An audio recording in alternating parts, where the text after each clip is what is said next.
Hello and welcome to the Cuyamaga Institute, our Q&A Conversation for Exploration series. I'm Paul Robear, the Executive Director and President of the Institute, and along with my wife, Laura Lee, the Director of Research, Education, Outreach, we want to thank you for joining us today. The Cuyamaga Institute is a non-profit research organization committed to researching consciousness and the human experience, following the footsteps of our founder, anthropologist Dr. Felicitas Goodman. And as an educational institution, we recognize to thrive that we must take an open approach. So we invite scholars in related fields to help broaden the scope of our own work and exploration. That's why we call this Conversation for Exploration.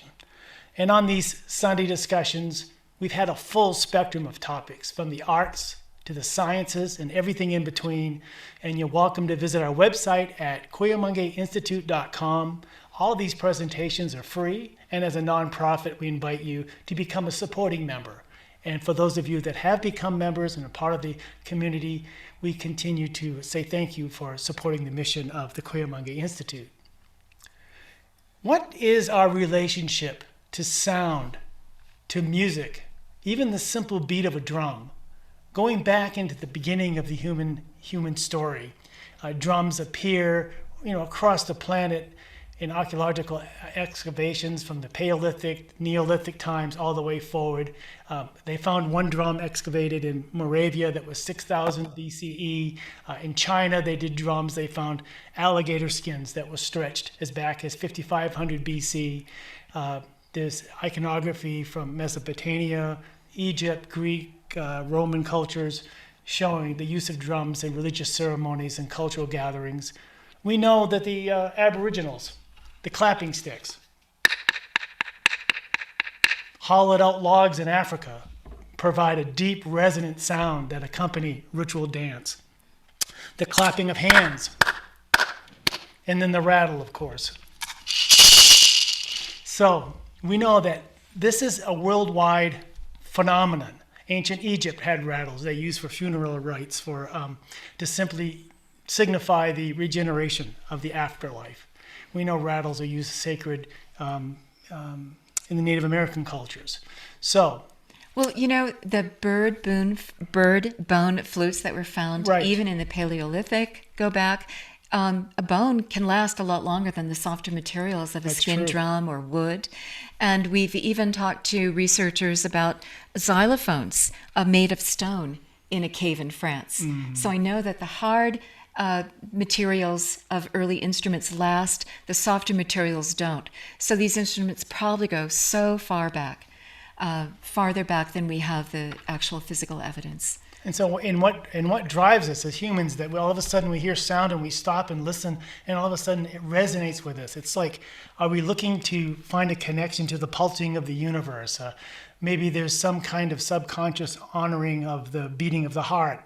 Well, the vibration going through our bodies is, we are the instrument that is being sounded with that too. So we think we're so much part of that. And then we fast forward to today, to the world of science, but also to the foundation of our institute itself, with the practice of ecstatic trance postures.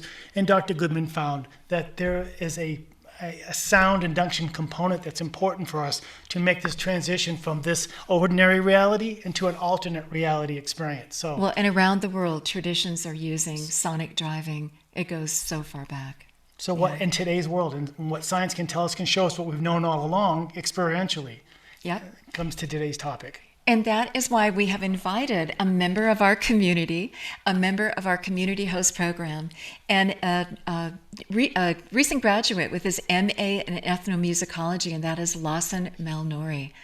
And Lawson has put together a survey. He's going to share that report. We were all invited to participate in that survey. You contributed some of the sounds of that survey. And Lawson, what I appreciate about you and your work is that you are really asking so many key questions. You've looked at the research as to why sound induction works, and you're not satisfied with the answers you found. And so you are breaking some new ground, asking about the nuances of sound, all the aspects of sound.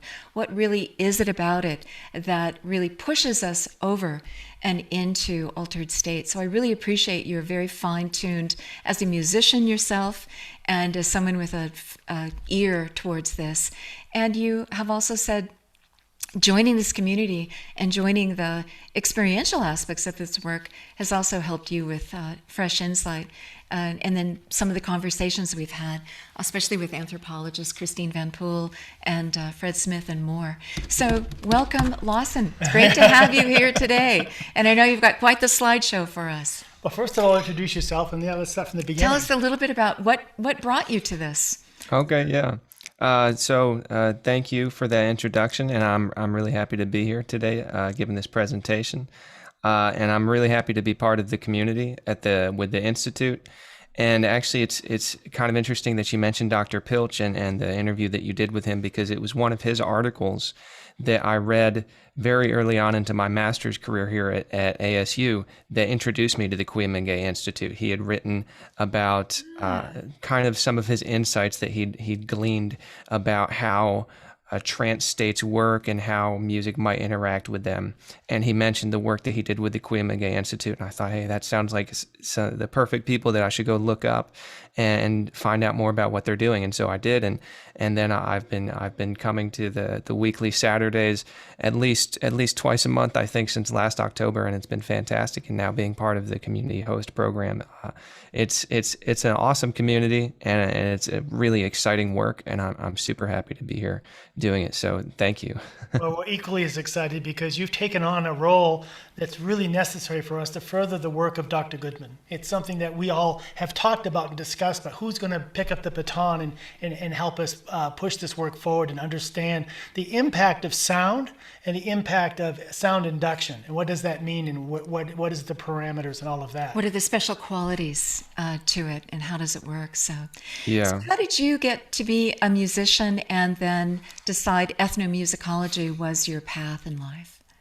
Well, it was actually really early on into my musical career that I started connecting with world music.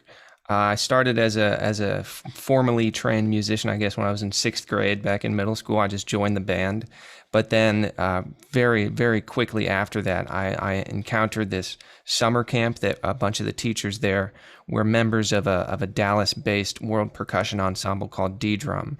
And they integrated music that they had learned in Indonesia and in Ghana and in various different countries. One of the guys was a huge Turkish cimbalom player, this beautiful dulcimer with these little felt hammers. He was incredible at that, and they brought it all together with the classical music that they're mostly familiar with and created these incredible recordings and albums. And eventually they actually they worked with a guy, Stuart Copeland, the drummer from The Police, who's actually a composer now. He wrote a concerto where they were the soloists and they were accompanied by a full orchestra. And they performed it like 4 or 5 times. It's one of the most incredible things ever. And so I connected with them very early on, and just listening to their music without being able to see what the instruments were, but just hearing the sounds and the different shapes of the sounds and the different timbres and everything. My ears and my heart were just fascinated by it, and I wanted to find out more. And so then I ended up when I went to college, most of the folks from that summer camp actually taught at the same undergrad college that I went to, and so I got to study with them there, and I was able to do a study abroad trip to Bali that one of them was the main professor leader on. And that was actually the first time that I ever witnessed up close somebody going into a ritualized altered state. Our host from Bali, his name was Wayan Rahman. He took a few of us who were interested to go see a shaman, and we got to see the entire process. And it was something that I'd never seen before. You know, I grew up in suburban Texas, going to a Methodist church every Sunday, and this was completely outside of the bounds of anything that I'd ever imagined being able to see or anything like that. And it was incredible. It was eye-opening, and it was mind-opening, and heart-opening. Yeah, exactly. And all the music that I got to hear around it, I wasn't really paying attention to if there was music or any kind of sound at that event in particular, but there was so much music in all of the places that we went to while we were on Bali, and it was ear-opening as well for that. So it's wonderful when those crossroads come, and then they beckon you. You answer that call to adventure, and here you are.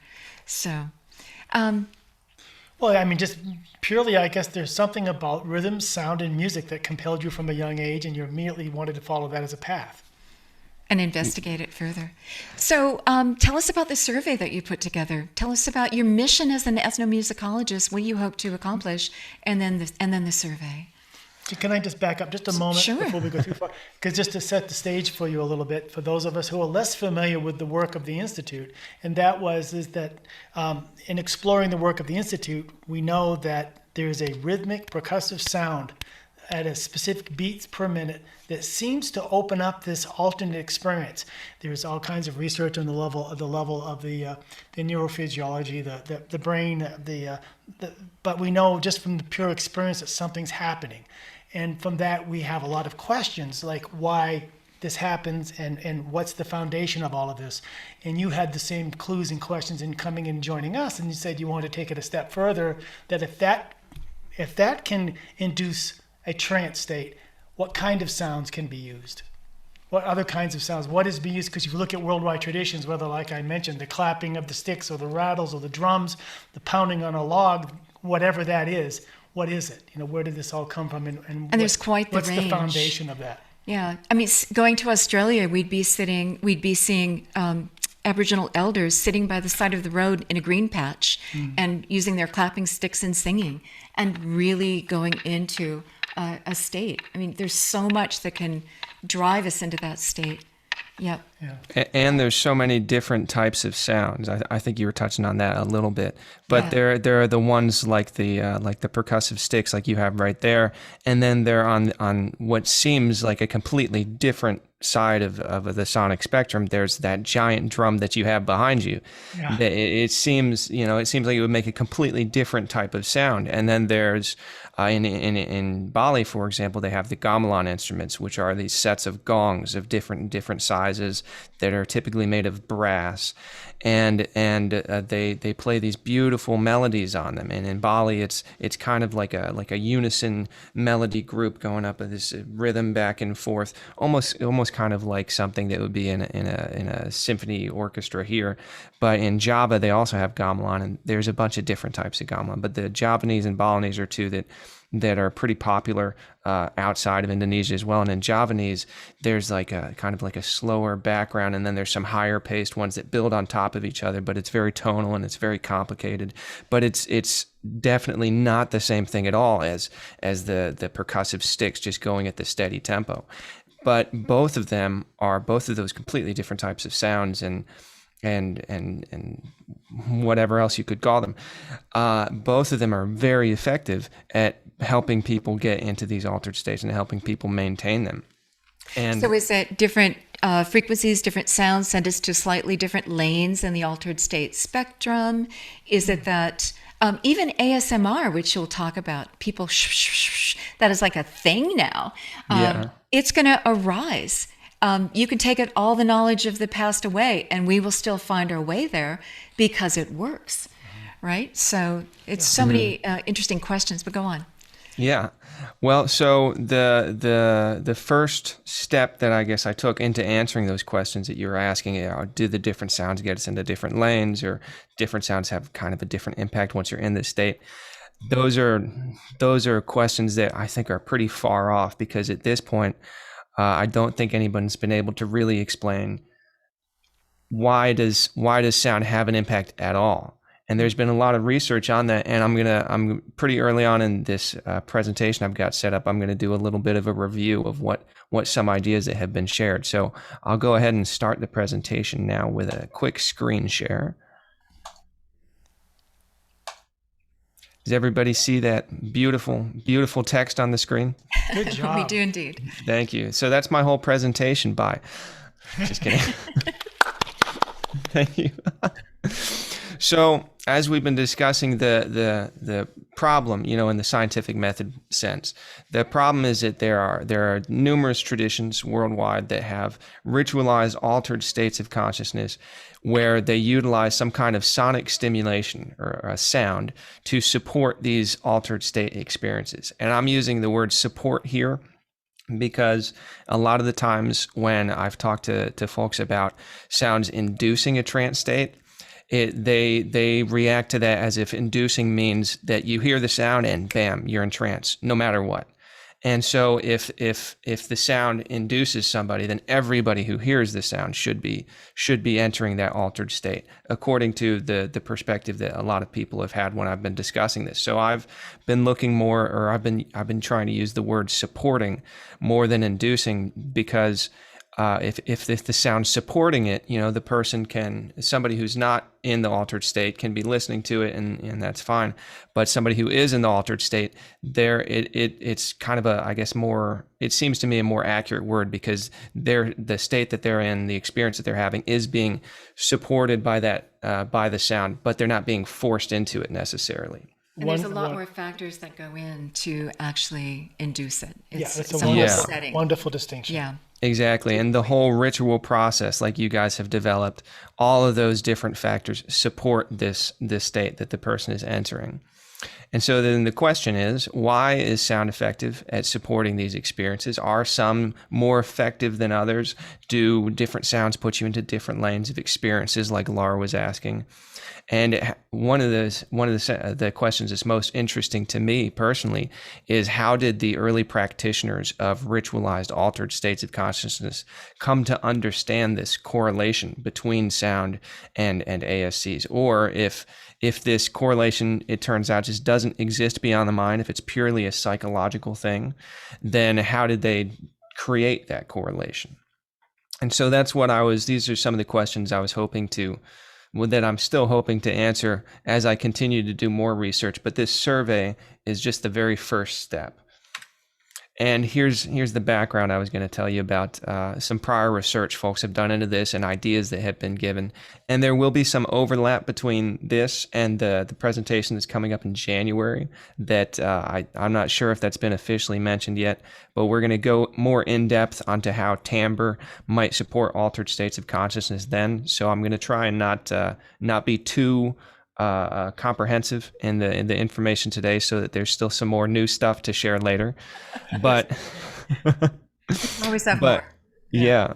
But the first thing I wanted to say, as far as prior research goes, is that at least as far back as 358,000 years ago, I think I've got that number right, is the earliest anatomically modern human ancestor that's been found. So at least as far back as then, people have been doing research into the connection between sounds and altered states of consciousness, at least experientially. And even though perhaps it was only an experiential thing, something just somebody felt, and they weren't able to say, I'm going to explain that I heard this sound and it did this to me, and so I was in this altered state of consciousness and it was a cycle. Just because they couldn't necessarily explain that whole thing doesn't mean that they weren't doing research, doesn't mean that they weren't developing, as Laura and Paul like to refer to, as technology, because it really is a technology, even though it doesn't necessarily use electricity or anything like that. Oh, so that's develop atlatls early on that are really exquisitely and physically tuned to we can develop musical instruments. Oh yeah.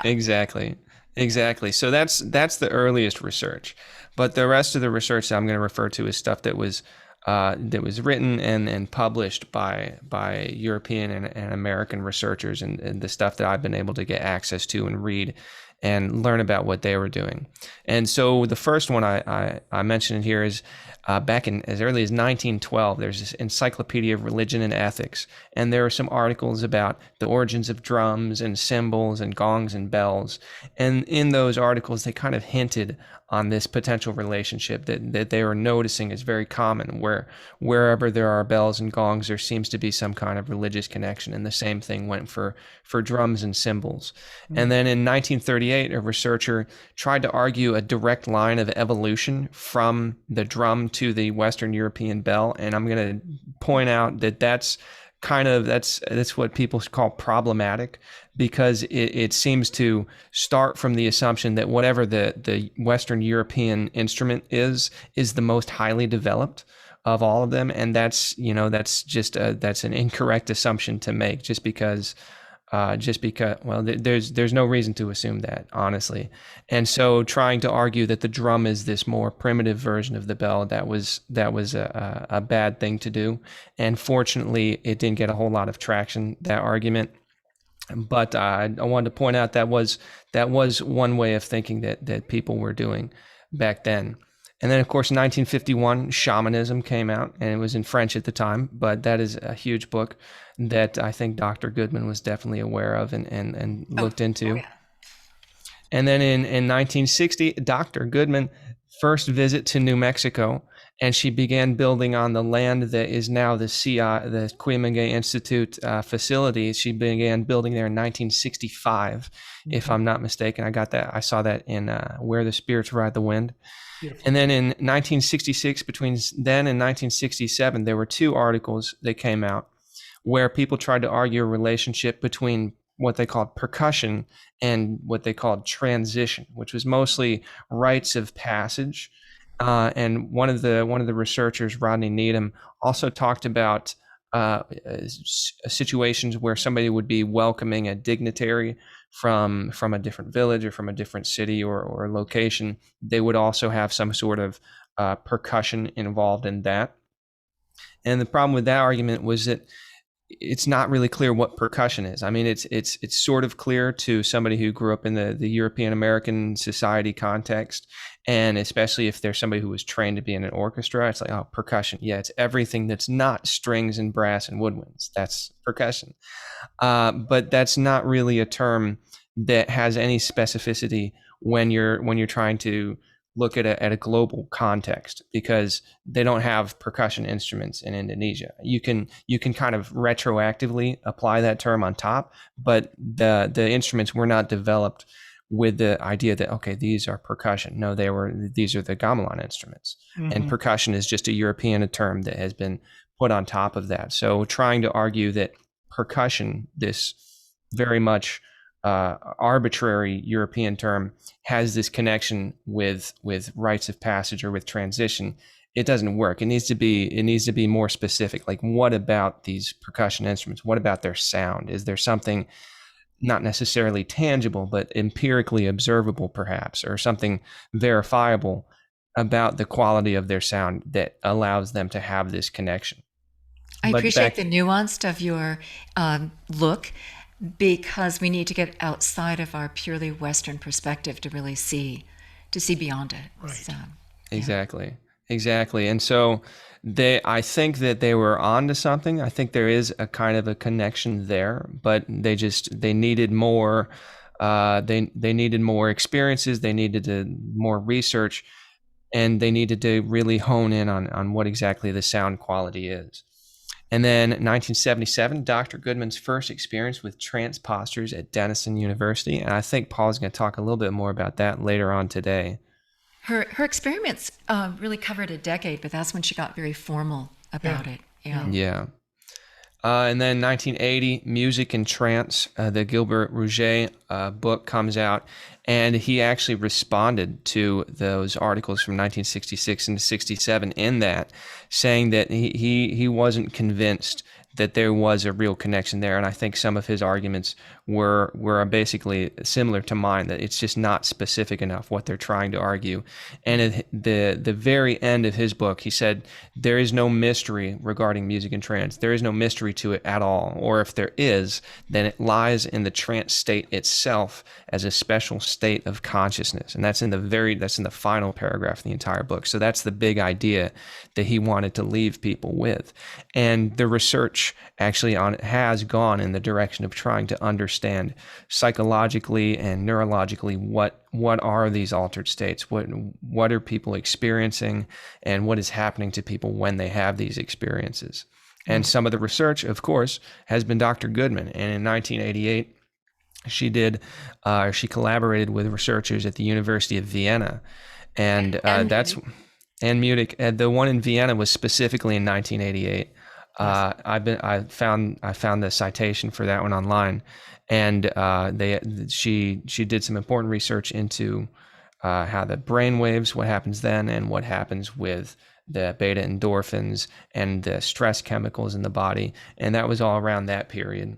And then, of course, 1989, Where the Spirits Ride the Wind came out. And then these last 4 are more directly connected to the research that I've been doing. In 2002, there was an article called The Paradox of Timbre came out, where Dr. Cornelia Fales described this process that she referred to as perceptualization, which is how the brain and the physiology combine to transform the sound waves that are actually present in the world around us into the sounds that we perceive in our heads and that we actually react to. And it turns out, much like, when you see a tree, you see this 2-dimensional thing that is what a tree looks like, but you don't actually see the tree for what it is. The same thing happens with sound. What we hear is not at all the same thing as what's actually around us in the world. Our brains and our bodies are set up to alter it into something that's more easily processed, is more easily reacted to. And meaningful. Yes, exactly. And that's what her article was about. And it's really actually a very important in the research that I'm developing. And then 2004, there was a book called Deep Listeners, Music, Emotion, and Trancing, that connected ritualized trance and possession with more, I call them secular modes of experience, but it's not really about the non-religiousness of it. It's more about the making them, I guess, connectable to an American audience who this book was for. And the author referred to it as deep listening. And she was talking about everything from somebody sitting at a symphony concert and getting really emotionally into the music to somebody at, for example, a trance music concert, really getting in with the vibe and with the rhythm and all of that.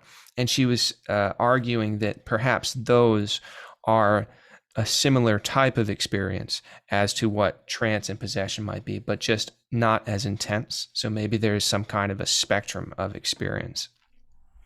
And then 2006, as you asked earlier, that's when I started being a musician. I just threw that in there. And then around 2010, as you mentioned, ASMR has started becoming a recognized phenomenon, and research was done into that. And ASMR is an important part of my research because, and we'll talk about it a little bit more about exactly what the phenomenon is later, but it seems to me to be a sort of altered state of consciousness. And the way that they support this particular experience, a critical element of it is this wash of sound, very, very high-pitched sounds that, as a percussionist myself, sound a lot like the arbitrarily labeled percussion instruments that Rodney Needham was talking about. And they're very much like the sound of a shaker or a rattle that would be used at the Queen Institute, and a lot of other different types of instruments that are specifically augmented to have this kind of wash of arbitrarily related frequencies. And I think it's very interesting, but I'll talk more about that later, like I mentioned. But people do it with their voice a lot, and it is that particular quality that you see in the rattles we use and other instruments that you're tracing. That Exactly. is a specific characteristic that seems to be a part of it. That's fascinating. Yeah. Exactly. And as I was telling one of a professor recently that, well, I guess this is good context to share too. I don't think that any of my ideas that I have are because I'm like smarter than anybody else, but I think that I've just had the right experiences. And one of those important experiences for me is being a percussionist. I've always had a really stunted sense of pitch and tone, and I'm pretty bad at singing and all that stuff. But what I really do notice is the timbre of the sound, the qualities of the sound, because the instruments that we play in percussion, they don't have notes most of the time. The xylophone and the marimba would, but a snare drum or a bass drum or a triangle or cymbals, all of those, we do have to be really attentive to the sound that we're producing. But it's not a matter of pitch; it's a matter of timbre. And so timbre is hard to define, isn't it? Exactly. And I've been trained to really notice that in particular. And I think because of that, I think that has been a huge part in me being able to connect these different types of experience and these different types of sound in order to build up this hypothesis that I'll touch a little bit more on later, and we'll touch a lot more on in January. But for now, the focus is this survey, which is the first step that I've personally taken in this research. And I just want to say, trance music and the techno music is also another spontaneous eruption of tuning into those same qualities in a modern sense. So I think that's an important one to note as well. It arises because it works. Yes. In these ways, yeah. But go ahead. And so the hypothesis that I've developed from my research that this survey is, as I've said, the first step into supporting. The hypothesis is that I believe that a major critical element of music that allows it to support altered states of consciousness, including ecstatic trance here at the Queen Institute, is the timbre of the sound, and that certain distinguishable categories of timbre are more effective at supporting these experiences than others would be. And like I said, more on that in January. So this survey, finally, we're at the thing that this talk is actually about. We're intended. Yeah. Thank you. The survey is intended to get an idea of how people who are not experts in this research, but have some experience with altered states of consciousness, and some people who had none experience at all. We tried to spread it out to a diverse group of people, how they might think about sounds, how they might conceptualize them, and these particular sounds' relationship to trance specifically is how the question was phrased. We're trying to get at how they might think about that in a quantitative way, if they're pushed to do it that way, and how they might rank sounds as compared to one another, and to see if that, if doing a survey like this might give us any insight about what sounds might actually be more effective, or about how big of a role preference would play, and enculturation, which is kind of like a culturally based preference development. And so what we did was, or I guess what I did with the help of Laura and Paul, because they very kindly shared with me they shared 5 recordings actually of Queen Institute instruments. Only 4 of them ended up in the survey because I wanted to have a balance of 2 drums and 2 rattles. But I really appreciate that, because that turned out to produce some really interesting results just having those in there. And what the survey was 24 sounds, each 30 seconds, and each produced in a rhythmic way at the same tempo as the Queen Institute usually does the rattle or the drum induction during their ceremonies. I wanted to match that up. And the pitches on any pitched instruments, for example, there's a flute that was used, a few times, and there was singing and whistling. The pitches were all matched up so that there wasn't, to control that minimize variable. the variables. Yeah. Exactly. And then we followed up the 24 sound samples with 3 short answer questions that were just intended to, we specifically asked, what's your familiarity with hypnosis? What's your familiarity with music-induced altered states of consciousness?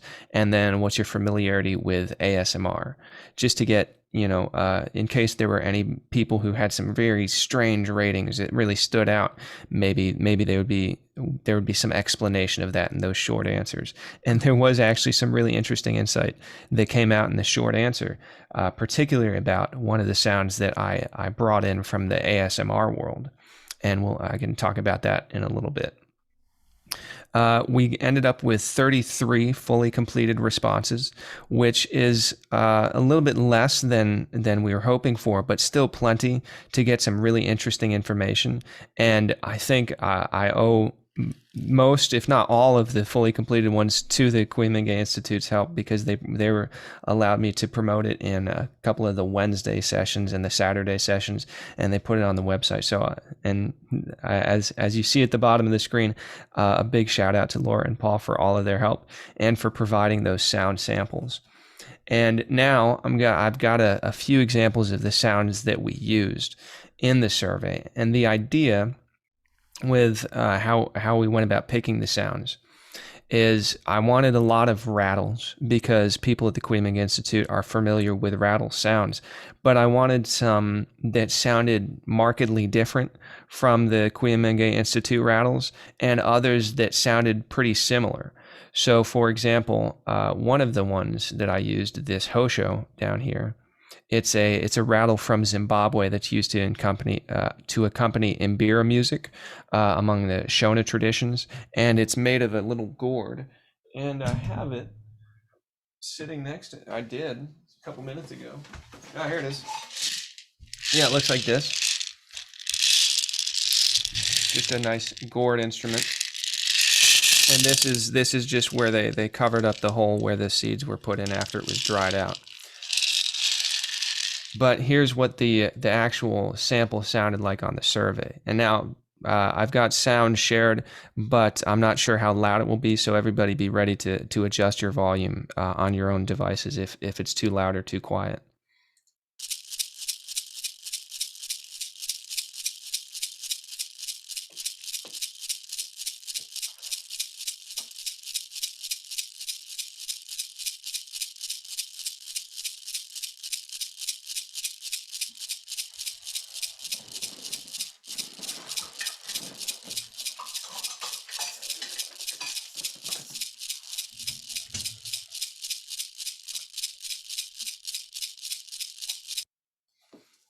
So it was just like that. It was just a quick listen to a sound, and then rate it on a scale of 0 to 10 at how effective that sound would be at inducing trance. And at the time, I have to admit, I was using the word inducing instead of supporting when I made the survey. So I will acknowledge that contradiction.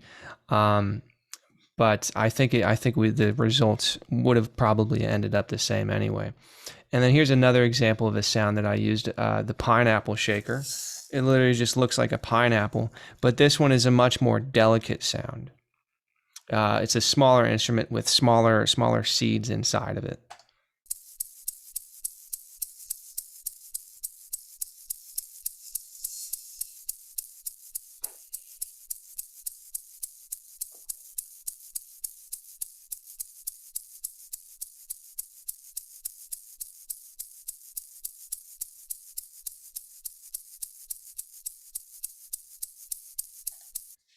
And then on top of these rattle type sounds, we also used some that were very tonal, specifically tonal, to get that contrast.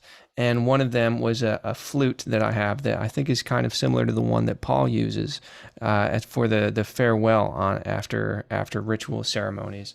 And one of the sounds I recorded using it was this overtone process where you sing into the flute different pitch than the flute itself is playing, and it makes this kind of a clashing sound, and it sounded something like this.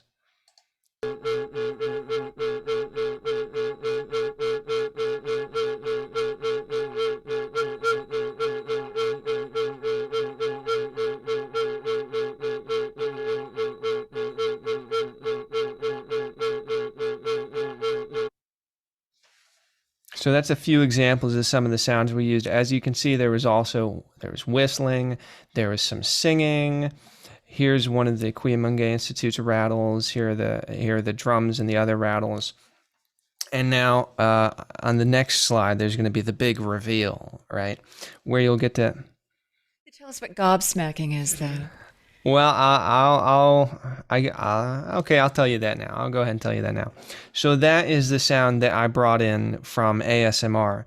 There's this very interesting phenomenon where it's like a it's like a Venn diagram type thing between just YouTube itself and between ASMR in particular.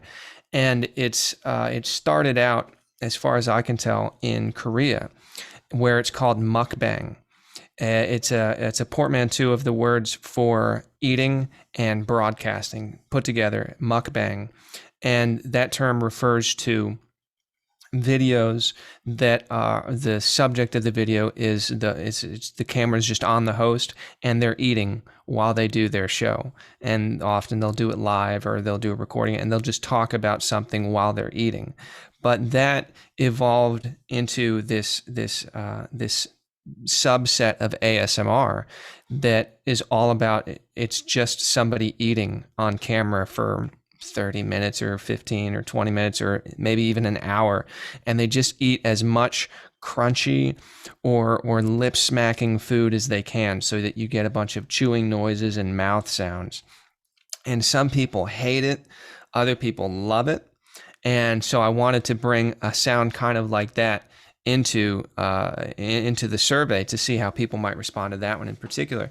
And because, as you will see on the next slide, the responses were not super positive.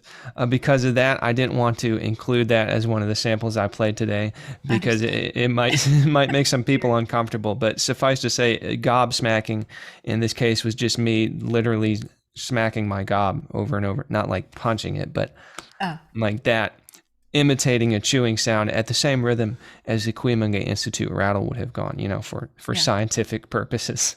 Gotcha. Okay, thank you for that.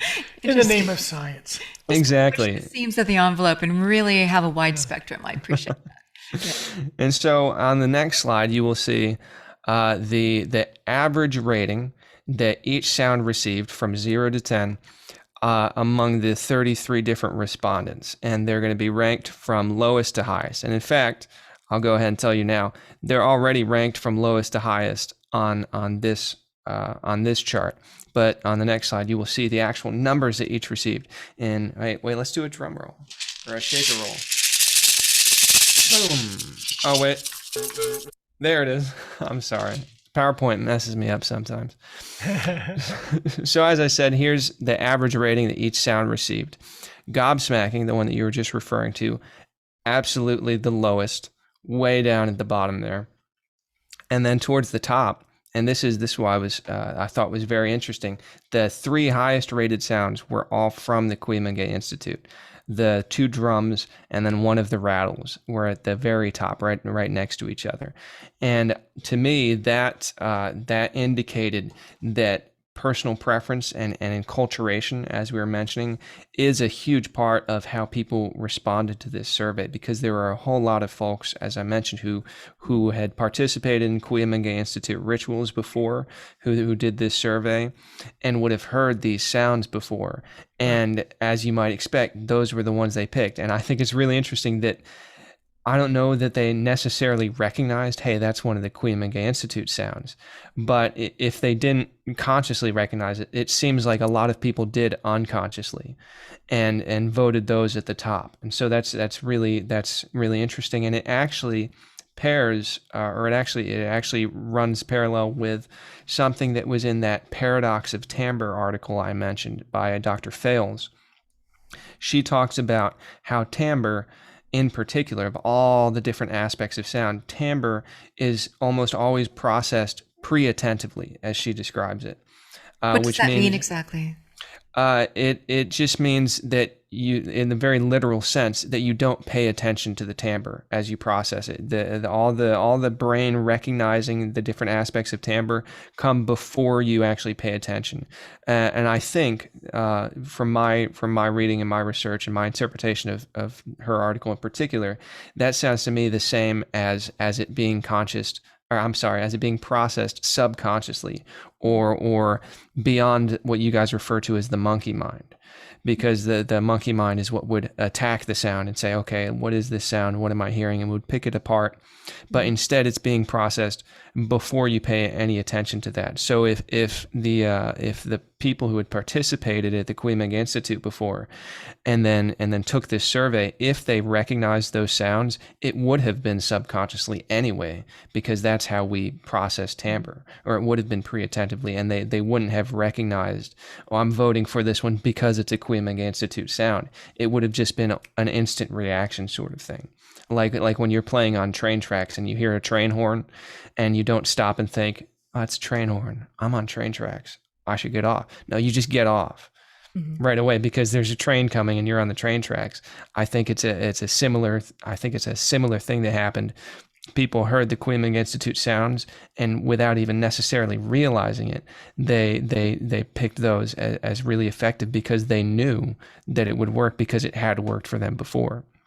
Well, it also could be just more effective across the board too. But this is really interesting, and maybe one reason why the concept of timbre, the quality of timbre, is so hard to define is because it's affecting us below in some of those deep, deep regions, and maybe that's why it's effective inducing trance, right? Because you're hitting those chords that are buried so deep below the conscious and intellect and all. Exactly.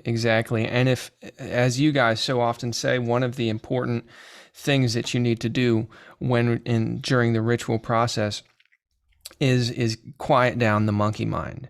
And if you're being stimulated with a whole lot of this type of stimulus, this sound that is even in normal circumstances being processed subconsciously, then it would really activate the other parts of your mind besides the monkey mind and potentially push that off into the corner.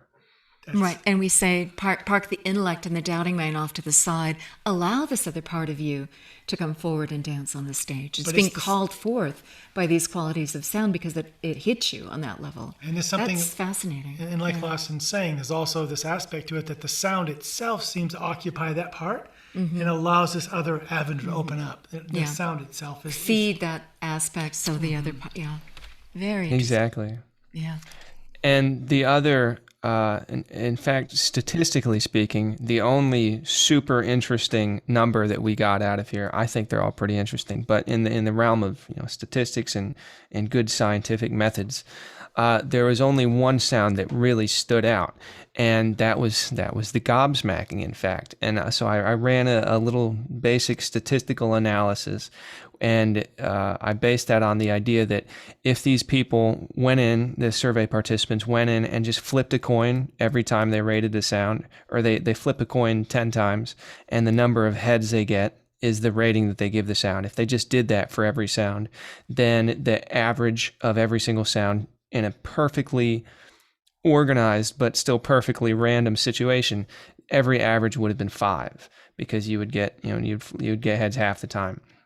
And so they would all averaged 5, and the average of all of their averages together would have also been 5. And so I marked that on the chart here. Right. This is where the middle ground should be. And this is actually where, when I took the average of the results that we did get of the I'm going to start referring to the average of a single sound. I'm going to start referring to as the mean for clarity. So when I took the average of all those means, we got 5.14, and so that's pretty dead on of what you would expect if everything was totally random. But what wasn't, and what really stood out, was the gobsmacking, because according to a statistical method I brought in, there is a 0.27% chance that sound was rated as low as it was purely out of randomness, purely for people just selecting random buttons. And so that says to me that people definitely thought that sound would be awful at inducing or at supporting a trance state. And that was actually where a lot of the short answer questions came into play and were really helpful. And if anybody who's in the audience right now took the survey, don't worry, I didn't even get names at all. I don't know who the people were who took the survey.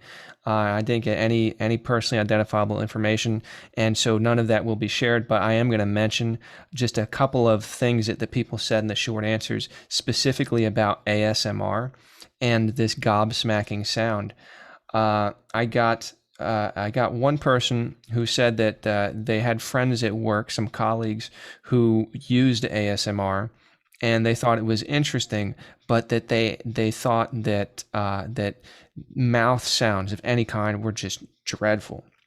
They were just absolutely dreadful. That's why we close our mouth when we eat in polite company, right? Exactly. And then I got 2 more that said that they couldn't understand why anybody would listen to that type of sound, because pretty much the same thing. It's just an awful sound. It's just bad.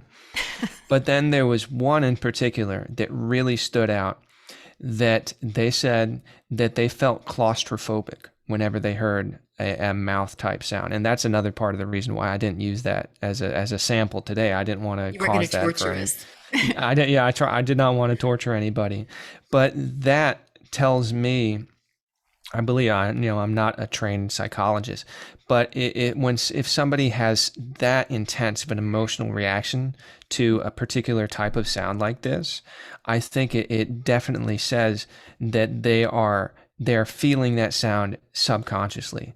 Because if you think of, like, if you bring in all the logic that we can find into the situation, then you would say, okay, it's a mouth sound, but it's coming from a computer, so there's no mouth, and there's no danger, and there's no logical, rational reason to feel that way. And that's not to discount those feelings at all. That's just, there's not a way that you can linearly think through and explain, oh, this is why I should be feeling this in reaction to the sound.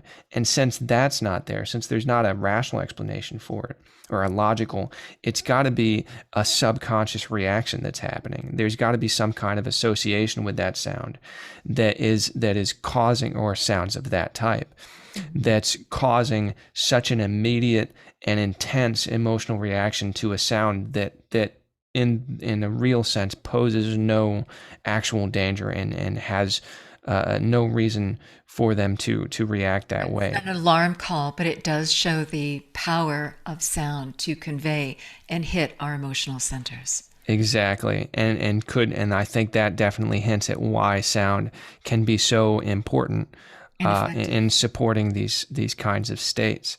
And I think that good insight. Yeah, and I think that the quality of that sound, that gobsmacking sound that does it, I think the only quality of that sound is its timbre that could be having this effect. Because I was this is one of the strangest things I've ever said, but I was gobsmacking at a rate of 210 beats per minute. And so it's not the rhythm that was having that impact. And the gobsmacking didn't really have any discernible pitch, so it couldn't have been the pitch. It's got to be the timbre of it. And perhaps it's an association of that timbre with something else, like a bad experience, like, people have, and I have triggers of things that things I see in the world that I associate with a bad memory. And perhaps it's a kind of association with that timbre like that. But also I'd associate it with bad manners, but anyway. Yeah, and maybe that's why. Maybe that's exactly what it is for the survey respondent. Yeah. We do have a couple questions. Number one is, of course, what's the percentage of participants that were CI participants? Did you have a way of being able to document versus other people that were invited into the survey? That's one question. And then a follow-up question is that when you put the sounds up on the screen, did they have names that people could identify, or were they just random? Did it say the word rattle, or did it not say anything? Did it just say music 1, 2, 3, 4, or whatever? Those are fantastic questions, and I'm grateful for them asking those, because I should have mentioned them anyway. But for the first one, you want to take your screen share down for a second? Oh yeah, of course. Yeah, do you have further slides? There's a okay. Yeah. Let me actually just check. Okay, yeah. There's a couple more number slides. Okay. But I can go ahead and take it down for now. Yeah, and then put it back on. Yeah. Okay. So the first question, the percentage of Cuyahoga Institute participants, I didn't specifically ask, are you from the Cuyahoga Institute? But in the short answer about people's experience with music-induced trance, I did get a lot of folks who specifically said, oh, I've done it at the Cuyahoga Institute. And well over half of the participants mentioned that, or implied that they had worked with the Cuyahoga Institute in some way before. So it was a very good proportion. Did you identify the names? The sound, yeah. So the visual experience that people had when they were taking the survey was just a little YouTube video that was embedded in the survey, and you click play and the sound's there. And the only visual aspect of it's just a black screen, and it's got actually on the chart that I was showing a couple of seconds ago, every sound had a code next to it, like T2 or F6 or K2. And so the only thing that was on the screen was sound sample K2. And I also put that next to the question just to help people make sure that they're answering the question that was associated with the sound. So I had it repeated and connected that way. But I didn't tell them the names of the sounds or where they're from or anything like that. Yeah, and this was designed for your thesis. So this became part of your MA thesis in ethnomusicology. So it was vetted by your advisors and professors. Mm-hmm. And the IRB here. And actually, I forgot to mention back in the review board. back in the in my opening, I was going to mention I've still got until May before I graduate. But I appreciate your confidence that I will in saying that I've already finished it. It kind of feels like that way, but I still got a little work to do. Very good. Perfect. So, well, yeah, if you want to do the last couple slides and finish and then we've got lots of discussion. You've got something. Yes. Okay, so you see the chart again? Yes, we do. Awesome. So this next slide just shows the highest and lowest ratings that each sound got, along with its mean rating, and it's just ranked in the opposite direction. So now you see that the Queen-McGay Institute had some of the highest sounds, and we gradually go down all the way until that gobsmacking sound that everyone hated. And the highest and lowest, unfortunately, or maybe fortunately, we couldn't really tell much from that because there was a big range on most of the sounds. And if these here, that are these little gray ones, that represents 0. And it's just, I just wanted to make sure that there was something there. So even the highest 2 sounds got rated both as 10s and 0s by some people. So they're really the only measure that has any insight from this survey in particular is the mean rating. But you can see there is some difference there. And one of the things that I think is interesting to point out from the perspective of my hypothesis that I have is that the tonal sounds, here's the vocals and the whistling, we're all down here towards the bottom, and the flute, another tonal sound, was way down here. And now the snare drum is a bit of an outlier because it's not very tonal. But then here's the flute again, and those are all down at the bottom. All of the tonal sounds that I included in the survey in any way are within the bottom 1, 2, 3, 4, 5, 6, 7, are within the bottom 8 of the 24 sound samples. And everything towards the top from there is either very much a kind of like a rattle type sound with a shh, or is a frame drum in particular, specifically a frame drum, which people know is effective and which has its own type of sound. Well, interestingly, you're seeing drum 1 and 2. And when we think of the Institute, we think of rattle first a lot of times in people's minds because that's the instrument that Dr. Goodman used, and it was the drum was not the number one. Well, let's face it, she was an elderly lady. Yeah, she was already her late 80s. You know, and for so her rattle, to drum, rattle's much easier. But it's interesting that the top 2 are Queen-McGay drums. Interesting. And so that's an educational aspect for us a little bit because people love the drums. I think it's important to point out, just from playing a little bit of devil's advocate here, I suppose, that I think it would be really interesting to run another survey specifically excluding anybody that has ever made the cultural association between trancing and frame drums. And that would be really hard to do. But I think it would be, I think there's even people who have never considered doing anything with the Queen-McGay Institute or similar organizations. I think people just out there in the world have seen this association on TV or in books or in movies. And so maybe some element of it is that people all believe, from what they've been told, that a drum or a frame drum like that sound would be the most effective at inducing or supporting trance. But at the same time, maybe it's not. But an additional survey to clarify and specifically look at that would definitely indicate that it is the quality of the sound that people are ranking it so highly for, and it's not some kind of cultural association that they've already established. Well, interestingly, I have a question in terms of how much it's just there within us.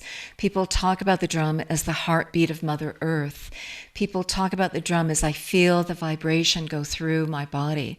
We've looked at ancient kivas and their earthen floors and their earthen benches, and we see in some foot drums that were at the center, and you can imagine a skin stretched across a hollow resonant opening. In our kiva at the Cuyamonga Institute facility, Paul left in one of the buildings an open hollow resonant chamber underneath where a huge drum sits that's made of the wood of a hollow tree section.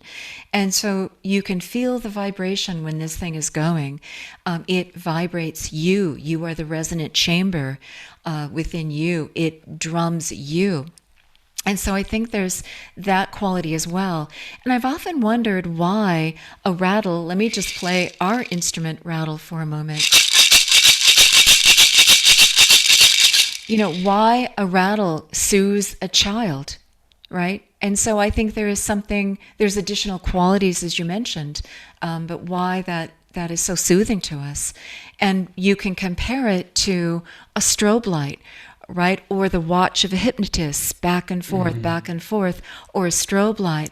Or what I think of as us in our early days as hunter-gatherers in small tribes, coming together at the day's end, lighting the campfire, sitting under the stars, and watching the twinkling lights of the campfire and that strobe effect. So whether it's delivered in our ears or our eyes or both, that there's something so soothing about the rhythm, just in different rhythms. I think we're attuned to that. The pulse of our blood through our veins and the pulse of you can feel in our wrist. There's just something about that. Right. The tick of time, the bipedal aspect of us walking. If you're walking long distances and hiking, there's something about that rhythmic back and forth, back and forth. There's just some quality to that these instruments seem to imitate. Do you think? Yeah. I definitely think that there is a huge argument to be made for that. I think you're definitely right about that. But something that and I guess one of the other experiences that I have with seeing ritualized altered states not in the wild, but in the place in their traditional context, would be when I was in Cuba back in 2019. I was very honored to be invited to witness what I believe, and afterwards I did some more reading, and I think this is what this was. It was a palo ceremony, and palo is a kind of a Can you take your screen share off real quick? Yeah, I'm sorry. Sorry. Yeah. You don't need to see that.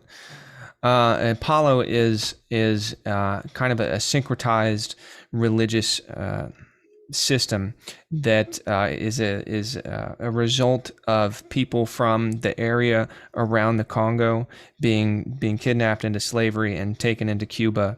And in Cuba, they had this what was called a cabildo system, which was based on fraternal orders in Spain. They allowed people who were taken into slavery from similar regions of Africa to get together and to kind of spend time together when they weren't working. But the problem with it was the Europeans, the Spanish who were in Cuba, didn't actually know what different regions people were from, so they kind of just clumped people who were very, very different groups of people in together and said, oh, these people are from that Congo region and these people are from that Lukumi religion or region, I'm sorry. And so Palo is kind of a mix together of different traditions from the Congo area that were then remembered by especially particularly younger people who were more kidnapped into slavery more often. And they kind of remembered it and rebuilt it a little bit So palo is, in a very tenuous sense, palo is kind of an adaptation of Congolese traditions.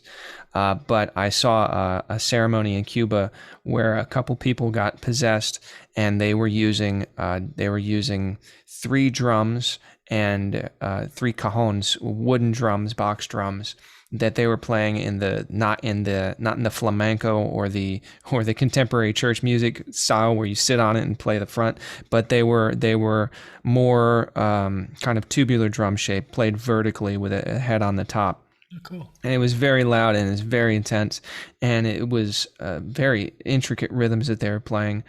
And they also had a log drum that was providing a kind of a contrasting rhythm, and a cowbell that they're using for what's called the clave part, which is the rhythmic key that's kind of been adopted into all other kinds of pop music now. But it provides the basis for the other instruments to play around. And it was in this small kind of stucco concrete space, and the sound was just echoing off the walls. I think a little bit similar to what would be happening in the kiva. Yeah. And the sound filled the air and everywhere. And there was even one point where I couldn't breathe for a while, and I suddenly noticed that I wasn't breathing, and I thought, oh, that's not good. And I started, I had to really focus and get myself back in rhythm again. And it was a little bit scary, but the whole process was just incredible. And so I know what you're talking about when I haven't been to your kiva, and I want to see what that's like. But I've seen a little bit of how drums can echo around a space and the sound can really fill you up. Mm. But I think a confounding variable perhaps in that's helping support the idea that rhythm is what makes it happen is the fact that, like you said, everything is in rhythm. And that's just part of the way that we humans in our limited view of the universe have to experience the world. Because like we were talking about the way tree, it's set up. Yeah, you see the tree and you see its 2-dimensional version is what you see with your eyes. Well, as theoretical physics has enlightened us to, time and space are integrated into one thing, but we can't see time in all of its being at once. We can only see a single moment. We can only see a single moment at a time. I wish I had a better word for that, but because of that, everything does exist in this rhythm, and we experience the passage of time like that. But because everything has to be experienced that way, I think we recognize that in the music, and it's not necessarily, we're not really manipulating anything when we play something in a rhythm. Everything just is in a rhythm because we have to experience time that way. So I think perhaps there might be something to that. And maybe amplifying that, or maybe tuning into specific frequencies. And exactly. Your point? Paul is pointing out that we have. I was going to mention that Fred Smith is mentioning the amplification, that the space in Chaco Canyon is another example of how sound is being. They're trying to find that space to create the proper. As we had that conversation with GB Cornucopia and Sherilyn Morrow, who did this wonderful research at Chaco, that's up on our YouTube videos, and they were finding that definite signs of ceremony taking place right in front of a convex, hollow vertical walls in the site of Chaco. They were picking particularly echoey places to utilize the bounce back to amplify their sound-oriented rituals. So that was breakthrough research that Sherilyn and GB were doing. Also in the cave of Peshmel, we were looking at a particular, and this is what the guide there pointed out, one of those Paleolithic art caves in southern France. The guide took us to the center where you could see hundreds and hundreds of ancient footprints, obviously people gathering in the center of the cave. And she had us do a voice experiment where the dome of the cave was particularly supporting the echo and the resonance, magical. And she pointed out that with their tiny lights, the lights, the torch, the candles that they had, they were not seeing 40 feet up to see the bell. We were standing inside a natural formation, like the inside of a bell, for the resonance, so that people were attracted to the place where it was most resonant. And so we choose those places. Are you done with your slides? Because we have a couple of scholars we want to go to. We have Thomas Riccio, we noticed in the audience, the theater art professor we mentioned, who's done wonderful work around the world. Fred Smith, the Vedic scholar. We want to hear from them as well. I know Christine's working on a project similar. Yes, of course. Yeah. And So I've got a couple more slides, and I wanted to leave everybody off with some thoughts to inspire more questions. But on the part that you were talking about, the resonance and the resonance spaces in particular, I'm not going to get too deep into the hypothesis part, but what I'm thinking is that sounds that are a big wash of frequencies, a broad range of frequencies, particularly ones that are not harmonically related, like they don't fit into like this one's half as big as this one's a quarter, this one's, they don't fit into math easily like that, but they're just kind of random, kind of arbitrary a little bit. I think that it's that type of sound that is the key that they weren't able to specify earlier. And that quality of sound supports these experiences. And if somebody is perhaps, singing like I did into the microphone, it's going to sound kind of plain. But if somebody's, like you said, singing in that cave where it's very resonant and it echoes back down on you, it would add into the sound exactly those types of frequencies. It would make it be more a little fractal, bit more random, because more it's complex. Natural. Right. Exactly. Do you want to demonstrate that with the rattle, Paul? Just that quality where this is not set up in terms of octaves and splitting octaves, but naturally, just play the rattle for a second. That.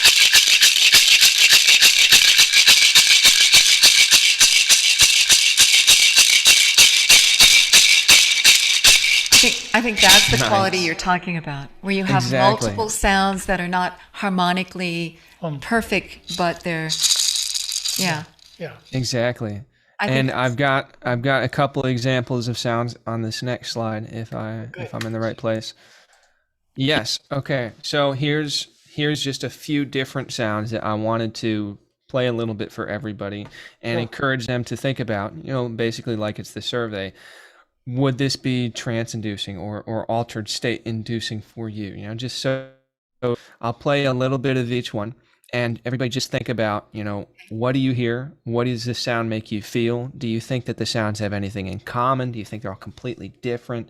Just listen to it and feel it and think about it, and drop a question in the comments, or a comment in the comments, or anything, or respond however you want to.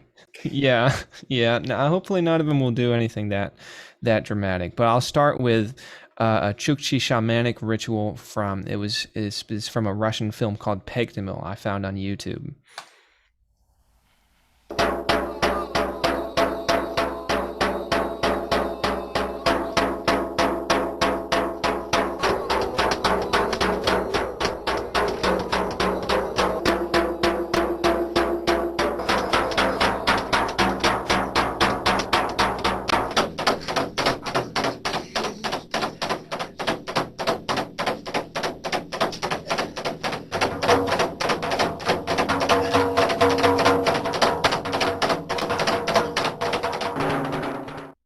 And then here is an ASMR video from one of the most popular ASMR, I guess they call them ASM artists. And she's one of the very most popular, and here's one of her videos.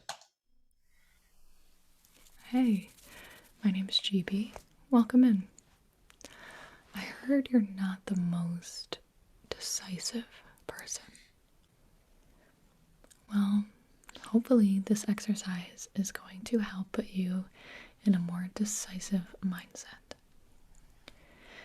Now, almost all of these choices today are going to seem like they're arbitrary. Why does it matter? I don't have to choose. Either one is fine with me. I say, no. The dragon or the elephant? Which do you choose? 3, 2, 1, choose. Very good. I think Something like that. Yeah. Yeah, I think so too. And here is some Shona and Mbira music from Zimbabwe, one of the traditions I mentioned earlier.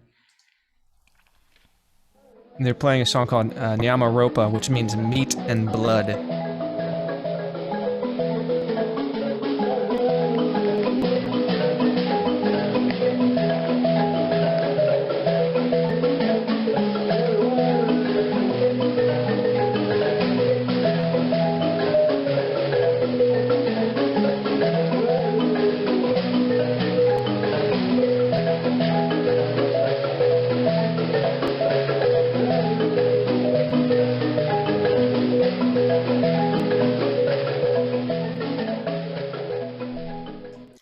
And the last sample I've got is one of my favorite moments of European classical music, and actually one of the ones that gives me chills basically every time I hear it live. And so I wanted to include that one.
Ah. Hey. Whoops. And that's my slideshow. All right. Brilliant. Fantastic. Good work, Lawson. Yeah, Lawson. You know, and I wonder if we habituate to a particular sound when we are induced into a tradition, because we've noticed that, and that's why one reason why we're so particular about have the right sound, especially for people new to this work, because I think you get, it's like the chick hatching, and the first thing it sees, it identifies with. There's something imprinted. I don't know. It's going to be so. You're asking such good questions in your work. We really are looking forward to what you're going to produce in your career and what answers you're going to find. And so thank you. Congratulations and good luck, Lawson. I'm going to go to a few questions. And thank you for including this work and finding so many good questions around it. Go ahead. No, you have a significant role here, like I mentioned in the very beginning of the conversation, and how important it is to us because, Felicitas put through things on the table and she said, okay, kids, go figure this out. Come back to me if you find something. And that's what we're doing. And then you've joined onto the team, and we really appreciate what you're looking at and what the information. And the nuance and the subtleties and really asking key questions. No assumptions. Start over. Exactly. Yeah. Fred, you had a couple questions. I'm going to put you up on screen to start out with. Fred and Tony are together today. Let me see if I can do that. So there you guys are. Let's point out that Fred is a Vedic scholar. He is. And has looked at ceremonies and the use of sound. He's a religious scholar from University of Iowa. He just retired. And has a lot of eyewitness reports from ceremonies in India. Yeah. And hello, Tony and Fred. Hi there. Yeah. Well, thanks. Thanks. I really appreciate being here.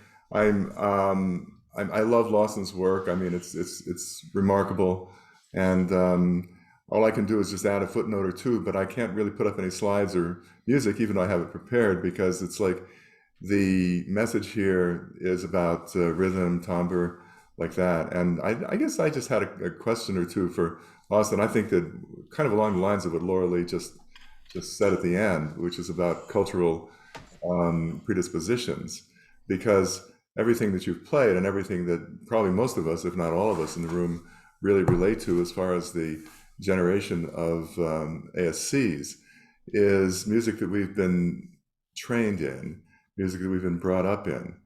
But there's a lot of other types or qualities. I mean, how are we able to evaluate what the effects of an ASC are, except through our own standards? For example, let me give you, if a person in Japan hears this enormous drum called the taiko, right? Right. Which you've undoubtedly heard, and which is enough to sound all the way from Sedona to Kaimenge. And what is the quality of that trance state that might be different from the quality of a trance state induced by a rattle? Will just mention in a footnote in case some of you didn't know, the conductor of the piece of Ravel happened to have been Simon Rattle, and you must have noticed that now. Anyway,